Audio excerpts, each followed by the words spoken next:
আজ সোমবারের দিনে বাড়াতে গোপন এই দুরূদটি ১০০ বার পড়ুন।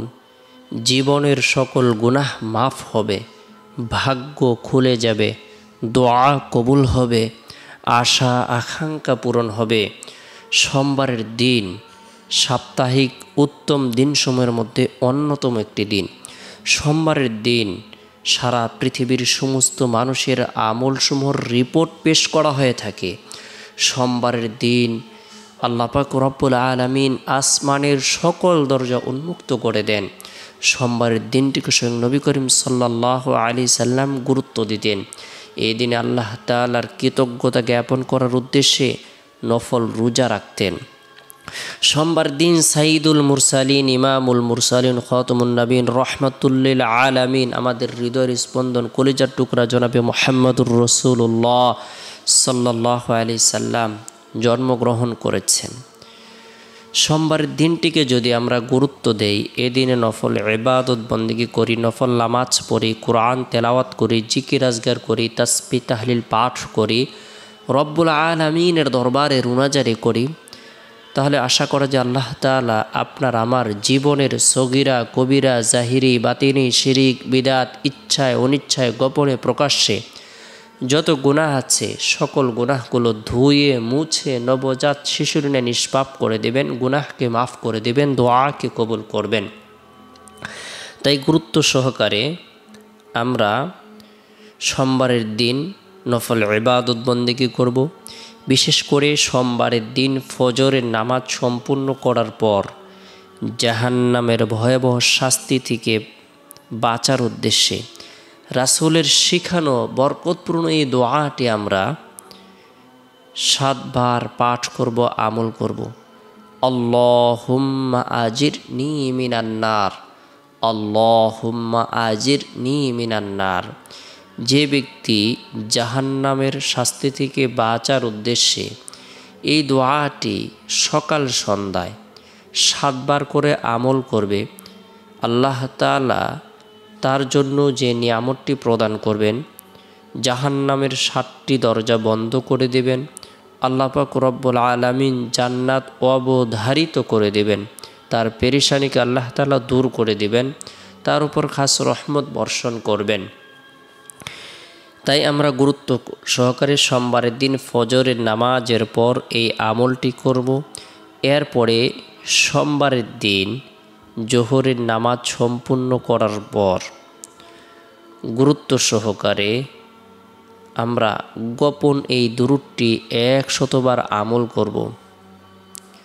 যে ব্যক্তি নবী সাল্লাল্লাহু আলাইহি সাল্লামের প্রতি মহব্বত রেখে, ভালোবাসা রেখে, আন্তরিকতা রেখে দুরূদের আমল করবে, আল্লাহ পাক রব্বুল আলামিন তার উপর এত বেশি আনন্দিত হবেন, খুশি হবেন, তার উপর রহমত বর্ষণ করবেন, তার পদমর্যাদাকে বৃদ্ধি করে দিবেন, তার গুনাহকে মাফ করে দিবেন।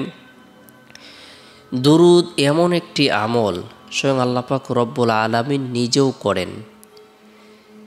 আমরা বান্দা হিসেবে কোরআন পড়ি, জিকির করি, দোয়া করি, তাসবিহ তাহলিল পাঠ করি, জিকির আজকার করি, নফল রোজা রাখি, ফরজ রোজা রাখি, হজ পালন করি, উমরা পালন করি, দান খয়রাত করি, কিন্তু আল্লাহ তাআলা বান্দার সাথে এমন একটি আমল করেন যেটি আল্লাহ পাক রব্বুল আলামিন কুরআনুল কারীমের মধ্যে বর্ণনা করে দিয়েছেন। ইন্নাল্লাহা ওয়া মালাইকাতাহু ইউসাল্লুনা আলান নবী ইয়া আইয়ুহাল্লাযীনা আমানু সাল্লু আলাইহি ওয়া সাল্লিমু তাসলিমা। দুরূদের আমল এমন আমল স্বয়ং আল্লাহ তাআলা নিজেও করেন। অন্য অন্য আমল বান্দাদের উপর আল্লাহ তাআলা অর্পণ করে দিয়েছেন। বান্দারা আল্লাহর নৈকট্য লাভের উদ্দেশ্যে ইবাদত বন্দেগী করে, আর আল্লাহ তাআলা বান্দাদের সাথে সাথে নিজেও যে আমলটি করেন সেটি হলো দুরূদের আমল করেন। দুরূদ পড়ার মাধ্যমে বান্দার ইহকালীন সুখ শান্তি এবং পরকালীন সুখ শান্তি, আরামায়ের সফলতার পথ উন্মুক্ত হবে। আল্লাহ পাক রব্বুল আলামিন তাকে প্রচুর পরিমাণে নিয়ামত প্রদান করবেন। তাই আমরা দুরূদের আমল করব। গোপন এই দুরূদটি আমরা নিয়মিতভাবে যদি বেশি বেশি করে আমল করি, আল্লাহ তাআলা গায়বী ধন সম্পদ দান করবেন। আল্লাহুম্মা সাল্লি আলা মুহাম্মাদিন আবদিকা ওয়া রাসূলিক ওয়া সাল্লি আলাল মুমিনিনা ওয়াল মুমিনাত ওয়াল মুসলিমিনা ওয়াল মুসলিমাত। যে ব্যক্তি এই দুরূদের আমল করবে, আল্লাহ তাআলা তাকে গায়বী সম্পদ দান করবেন। তার জীবনের পেরেশানিগুলো আল্লাহ তাআলা দূর করে দেবেন। গুরুত্ব সহকারে আমরা এই দুরূদের আমল করব 100 বার। এরপরে হাত উত্তোলন করে নিজের জন্য, পরিবার পরিজনদের জন্য, আত্মীয় স্বজনদের জন্য, জীবিতদের জন্য, মৃতদের জন্য, সারা পৃথিবীর সমস্ত উম্মতে মুহাম্মদের জন্য, বাবা আদম আলাইহিস সালাম থেকে নিয়ে আজ পর্যন্ত যত মুমিন মুমিনাত দুনিয়া থেকে চলে গেছে এবং যারা জীবিত আছে সকল বিপদগ্রস্তদের জন্য দোয়া করব, সকল অভাবীদের জন্য দোয়া করব, সকল অসুস্থদের জন্য দোয়া করব। আল্লাহ তাআলা আপনার আমার দোয়াকে কবুল করবেন।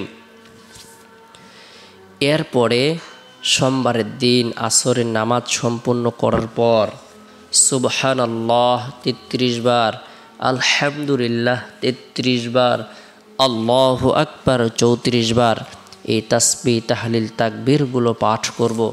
আল্লাহ পাক রব্বুল আলামিন আপনার আমার পদমর্যাদাকে বৃদ্ধি করে দিবেন।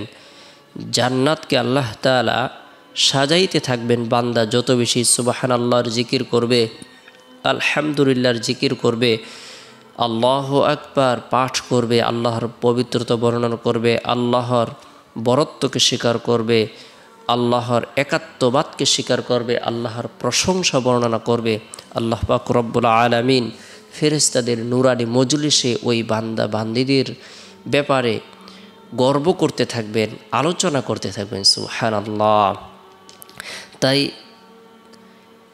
মাওলার সাথে, আল্লাহ তাআলার সাথে বান্দা যত বেশি সম্পর্ক কায়েম করবে, আল্লাহ পাক রব্বুল আলামিন তাকে তত বেশি রিজিক প্রদান করবেন। আল্লাহ তাআলা তার ধারণার বাইরে তাকে রিজিক প্রদান করবেন। তাই এই আমলগুলো আমরা করব। এরপরে সোমবারের দিন শেষ হওয়ার পর যে রাত আসে, এই রাতটি হলো বরকতপূর্ণ একটি রাত। এই রাতের মধ্যে বিশেষ করে এশারের নামাজ সম্পূর্ণ করার পর আমরা যারা কোরআন পড়তে পারি, আমরা নিয়মিতভাবে দৈনন্দিন, শুধু সোমবারের রাতে নয়, প্রত্যেক রাতে সূরাতুল মুলক তেলাওয়াত করব। রাসূল সাল্লাল্লাহু আলাইহি সাল্লাম তার দরদে উম্মতদেরকে জানিয়ে দিয়েছেন, যে ব্যক্তি প্রত্যেক রাতে সূরাতুল মুলক তেলাওয়াত করবে, আমল করবে, আল্লাহ পাক রব্বুল আলামিন তাকে কবরের ফিতনা, কবরের সওয়াল জবাব, কবরের আযাব থেকে নিরাপত্তা দান করবেন। তেলাওয়াতকৃত সূরা তার জন্য সুপারিশ করবে। সুবহানাল্লাহ। নিয়মিতভাবে আমরা সূরাতুল মুলক তেলাওয়াত করব। রাতে যথাসময় রাসূলের সুন্নাহকে অনুসরণ করে ঘুমিয়ে যাব। ঘুমানোর পূর্বে আমরা আল্লাহর নাম নেব, ঘুমের দোয়া পাঠ করব।